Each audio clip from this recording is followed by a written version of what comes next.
Mamadou Mouhamed Ndiaye. jërë ngeen jëf yoon di justice mooy célébé yoon wi yéene kay wi xëy daje Ousmane Sonko miy xaar ab verdictam maître Moussa Diop mi jëm ca parquet ba ak Barthélémy Diaz mi waa Cour suprême convoqué ci fii la journal yi xëy taxaw ñu taxaw ci xët mu njëkk Sud Quotidien mi xëy taxaw ci kaabu Barthélémy Diaz ak kaabu Ousmane Sonko mi ngi ñuy fàttali moom yéene kay bi ne kii di Ousmane Sonko tey jii ci la tribunal d'instance bu Ndakaaru di wax ndax dañu koy dugalaat ci liste électorale yi am déet ka ca des di Barthélémy Diaz am na audience spéciale ca Cour suprême 22 décembre coowal Fatou Ndiaga Diouf li moo ko fa yóbbu Sud Quotidien bind ne ñoom ñaar ñëpp muy Barth di Sonko kenn ci ñoom noyetul jamono ji anki dina kay mel ne ku naan ñu Fatou Ndiaga Diouf topp na Barthélémy Diaz 22 décembre gi ko Cour suprême convoqué ci la Ndiaga Diouf faatu woon ca lay def fukki at ak ñaar siisub maire de Dakar bi mu toog moom Barthélémy Diaz est-ce que bu ko Cour suprême condamné 6 ba du yëngu ab laaj la bu anki dina kay xëy di laaj réew mi quotidien ne ko lu mën a nekk la moom Barthélémy Diaz fi ñu nekk ni benn tànk më nga ci bit ñaari ati kaso yu muy tëdd juróom benn weere la ko justice bi daanoon ci mbirum Ndiaga Diouf yëf ya dem ca Cour suprême ñu war koo àtte 22 décembre bu Cour suprême dëggalee daan yéenekaay bi nee nañu li yoon wax mooy ñu jële ko moom Barthélémy Diaz ci assemblée nationale jële ko it ca mairie bu Ndakaaru bés bi la journée ñu noonee sax lay demee bu ñu demee Cour suprême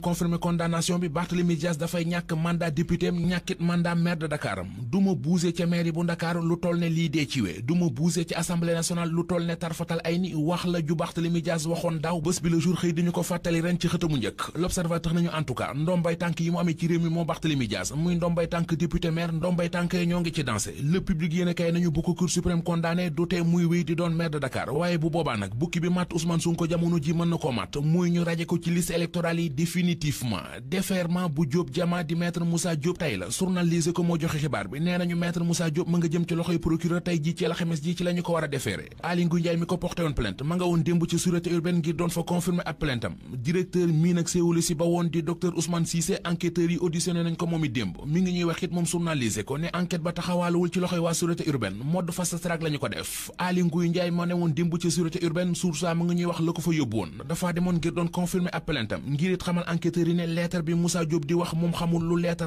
bëgg rek ab deram moo tax mu yóbbu ko ci yoon waaye moom Aly Ngouille Ndiaye source mi ngi ñuy wax na ne bu maître Moussa Diop nangoo taxaw ne dafa juum mu retiré plainte am direct news di laaj maître Moussa Diop baadu ki ko jox xibaar yu mu siiwal moo ko tëgg wëndeel wax ko lu wérul journal Tribune bi moom li muy laaj mooy coowal Diop Jamal yi est-ce que dana mujj fenn mbaa du mel ne scandale bi ñu fi doon wax ci 1000 milliards Covid 19 bi mbaa du mel ne scandale bi ñu fi doon wax ci contrat d'armement yu 45 milliards yi mbaa du mel ne scandale 6000 milliards Petro-Tim yu ñu fi doon wax l'observateur nañu bëreet gi moo bari ci réew mi Sénégal mooy réew moo xam ne dañuy xëy dégg fi scandale bu rëy ab diir lañu cey teg kenn du waxati lu ca jëm gis nañu ko fi ci coowal 94 milliards yi fi Ousmane Sonko doon tuumal Mamadou Mamour Diallo gis nañu ko fi ci 12 millions d'euros yi fi Hadjibou Soumaré ne moom lañ joxoon ndaw si di Marine Le Pen gis nañu ko fi ci 100 millions yi ñu fi doon tuumal Abdoulaye Seydou Sow ak i terrain ñu wàcc ci terrain politique bi ak journal Le Témoin mi xëy di laaj ci xëtamu njëkk élection présidentielle 2024 yi buñ ca yeggee est-ce que Boun Abdallah Dionne Mame Boye Diao ak Aly Ngouille Ndiaye duñu daaneel Amadou Ba Aly Ngouille Ndiaye Walf Quotidien mi ngi ñu wax ne coow li ko topp bari na ci nit ko taxaw ne dafa bëgg a jiite Sénégal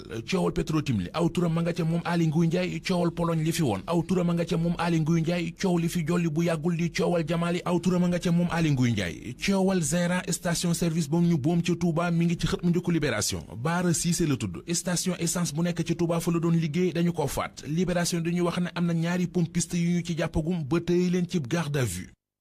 Sticker Rapido Touba Darou Salam Caro Prestige CCPS comptoir commercial de plomberie